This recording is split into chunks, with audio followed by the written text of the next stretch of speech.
بسم اللہ الرحمن الرحیم۔ حضرت سلیمان علیہ السلام نے چونٹی سے ایک عجیب دعا سنی۔ سلیمان علیہ السلام اپنے ساتھیوں کے ساتھ جا رہے تھے۔ اللہ تعالیٰ نے ان کو یہ معجزہ دیا تھا کہ ان کو ہر چیز کی زبان سکھائی تھی۔ تو سلیمان علیہ السلام اپنے ساتھیوں کے ساتھ جا رہے تھے تاکہ اللہ تعالیٰ سے بارش کے لیے دعا مانگیں۔ انہوں نے دیکھا کہ ایک چونٹی پڑی ہے اور وہ کچھ الفاظ کہہ رہی ہے۔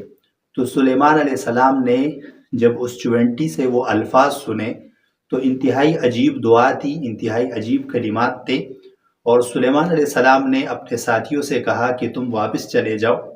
اللہ تعالیٰ نے کسی اور کی بات سن لی اور اللہ تعالیٰ تم پر بارش برسائیں گے۔